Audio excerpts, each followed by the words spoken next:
Welcome to Dark Files of the USSR. This is the channel where we uncover crimes, secrets, and the darker realities hidden behind the image of Soviet order. Today's story is about Sergey Golovkin, known in Russia as Fisher. He is often remembered as one of the last major serial killer cases to emerge before the Soviet system gave way to the post-Soviet years. Golovkin was born in Moscow on November 26, 1959. He studied at the Timiryazev Agricultural Academy and worked as a livestock specialist at Moscow Stud Farm No. 1. Colleagues saw him as cultured and reliable. Russia Beyond notes that in 1989, he was awarded a silver medal at the Exhibition of Achievements of the National Economy for his work in agriculture. That detail matters because it shows how ordinary, even successful, he appeared in public. That contrast is central to the case. Golovkin did not look like the kind of man people expected to fear. He had a professional identity, a stable job, and the kind of respectability that fit Soviet expectations. But investigators later concluded that from 1986 to 1992, he murdered 11 boys between the ages of 10 and 16 in the Moscow region. Most of the crimes took place in Odintsovsky district, west of Moscow. The case had earlier warning signs.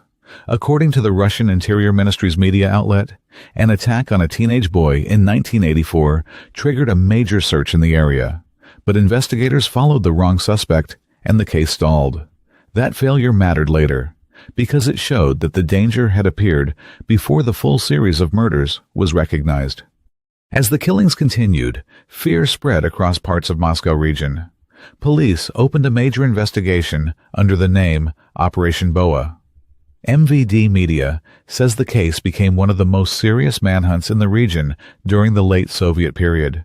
Rumors grew, parents became more anxious, and the offender remained unidentified. One reason Golovkin stayed hidden was that he blended into ordinary life. TASS describes him as an ordinary livestock specialist who did not stand out. Russia Beyond makes the same point, noting that almost no one suspected a child murderer in a calm, educated agricultural worker. That normal appearance gave him a layer of protection. Another reason the case lasted so long was the difficulty of linking separate crimes across time and place. Golovkin changed methods, used forests and a garage, and operated over several years rather than in one short burst.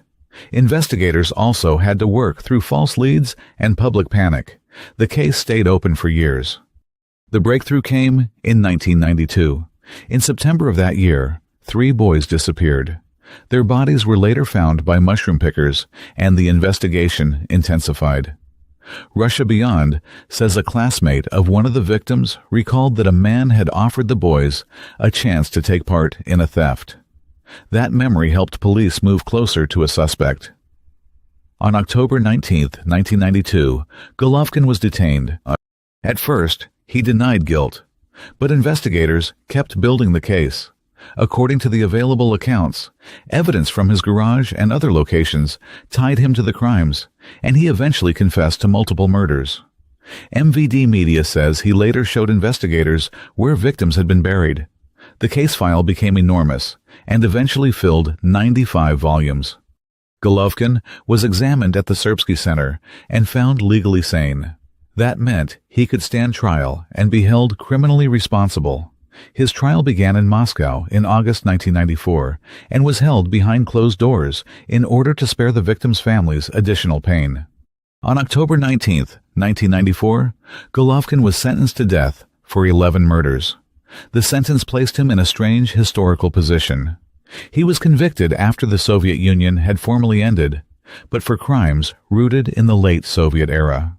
That is why he is often described not simply as a Russian serial killer, but as a figure connected to the Soviet system's final years.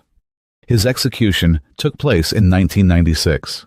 TASS states that the last death sentence in Russia was carried out that year, though the state did not officially publish the name.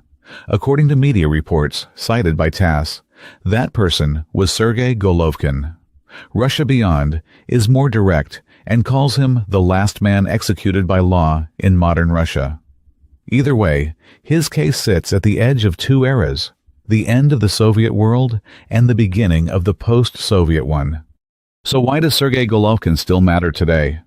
Because his case shows how a dangerous offender can hide behind normality.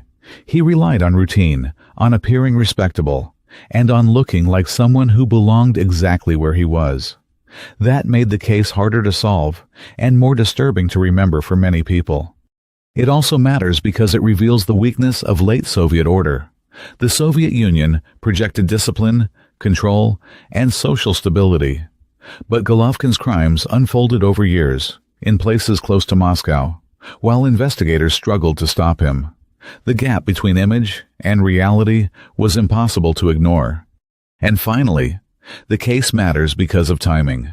His murders began in the Soviet period, his arrest came after the Soviet collapse, and his punishment came as Russia was moving toward a moratorium on the death penalty. In that sense, Golovkin became a grim bridge between systems.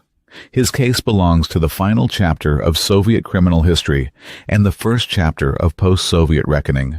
Sergey Golovkin was not the only violent criminal of the late Soviet era, but he became one of the clearest symbols of how fear, secrecy, and ordinary appearances could combine into something deeply unsettling.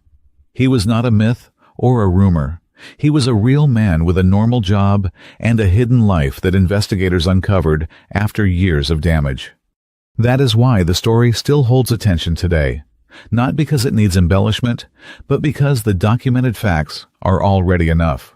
A respected worker, a long investigation, a shaken region, and a case that stood at the very end of the Soviet age. This is Dark Files of the USSR. If you want more fact-based stories about hidden crimes, buried fear, and the darker side of Soviet history, subscribe and stay with us.